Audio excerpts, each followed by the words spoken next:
日咧係2018年嘅11月7號，咁尋日咧11月6號咧，我就喺小米嗰度咧就訂咗3樣嘢，話都冇咁快咧，今日就已經送到去我屋企。呢個6號開始咧，我哋就已經開始走去搶購小米嘅產品啦。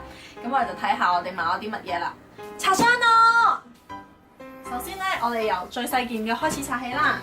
小米家嘅 Robot 嘅鞭刷啦，仲有送呢一個替換裝嘅毛刷啦。咁另外咧就係呢一個，亦都係買咗呢一個小米牌嘅打邊爐煲。咁你都知啦，打邊爐係我嘅摯愛嚟㗎嘛，咁所以就梗係買個邊爐煲啦。咁我哋睇下個質地如何呵。係咪覺得我開箱好危險啊？係咪好驚啊？好啊！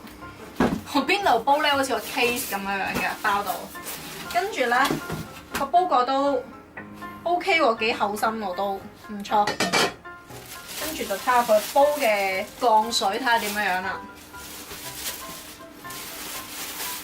咦？呢個煲嘅降水就 OK 啦，但係唔知佢呢啲 soda 得好唔好咧？佢似係上螺絲吧？似係 soda 定係上螺絲咧？我覺得似係 soda 咯，出邊係 soda， 跟住入邊唔肯定我都。你覺得係上螺絲定係咩咯？唔知夠唔夠穩陣？到時如果唔夠穩陣，成個哇咁樣就撲啦！啊，頭先唔記得咗講，就係呢個小米嘅電動感應燈。呢個小米嘅電動感應燈咧，佢就有一個好處嘅，就係佢係夜晚黑嘅時候，佢就自然會開燈啦。但係咧，佢又唔係夜晚黑嘅時候會開燈嘅，係有人經過嘅時候先至會感應到佢開燈嘅。咁亦都係放喺出邊做呢一個樓梯燈係非常之好嘅，慳電啊嘛。好啦，跟住另外咧，呢度就有個電熱水煲咧，就係買俾我阿媽嘅，因為我阿媽咧佢而家咧都仲係用緊呢一個。用緊嗰啲鋼嗰啲電熱水煲咧，我覺得好恐怖咯。因為咧佢嗰個電熱水煲係完全一啲都唔安全嘅咯。你煲滾咗啲水之後咧，成日會辣親手，因為成個煲都係鋼啊。係咪幾黐線？跟住佢仲要同我講話，咁咪襟用咯。咁所以我就買咗呢一個電熱水煲俾佢。有一陣。通常啲新嘢都係有陣咁樣嘅味，咁佢入邊係不鏽鋼嚟嘅，睇落個樣就 OK 啦，唔知用落係點？哇！喂，呢個價位好似有啲渣渣地喎，聽唔聽到啊？哇，好誇張！咁呢個就係拍掣啦。好，咁佢都係普通嗰隻電熱式嗰隻嚟嘅。好啦，跟住就到主菜啦。煮餸嚟啦，煮餸添，煮菜嚟啦。主菜就係呢一個吸塵機，小米加吸塵機。咁佢咧都有我成個肚咁大喎，咁大部。咁我哋都係暴力。小米吸塵機到啦！我哋馬上試下佢到底有吸得幾乾淨啦。放佢落街先。下邊呢個屋仔嘅掣咧，佢就話係叫佢翻屋企叉電咁上下啩。咁好啦，我哋就試下呢部機到底用唔用得到啦。咁我見到我個叉電已經係放好咗噶啦。咁我哋試下 start 啦。着燈啦，着咗燈咯喎。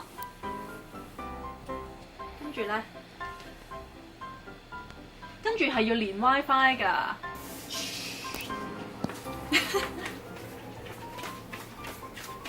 咁你影得我好啲啊 ？What? No！ 佢講嘢喎。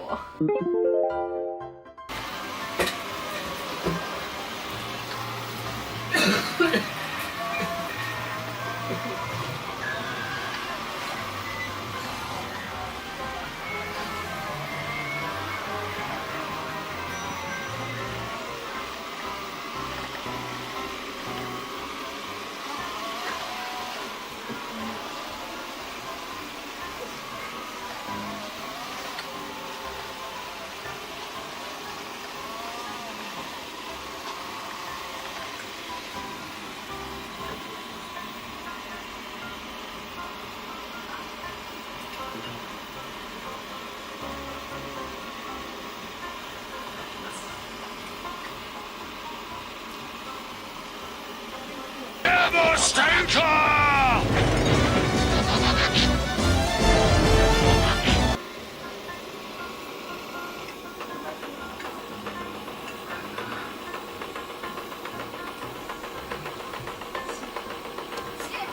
秒鐘，神物取出。頭先咧就冇教大家打開個層盒嘅，咁打開個層盒咧都好簡單嘅啫。呢個位撳住掹開，哇！佢日日都吸㗎啦，其實好呢啲就係塵啦。跟住就拎出嚟掉咗佢就可以啦。嗱，呢度有個過濾網嘅，呢個過濾網咧係唔可以整濕佢嘅。咁放翻落去都非常之簡易，都係撳住呢一個，最緊要係撳住呢個位，千祈唔好撳到呢個位壞咗，咁就可以攞得出嚟啦。多謝大家嘅收睇，記得追蹤我嘅 Facebook Fan Page 同埋我嘅 IG，仲有 subscribe 我嘅 YouTube Channel 啊！我哋下條片再見。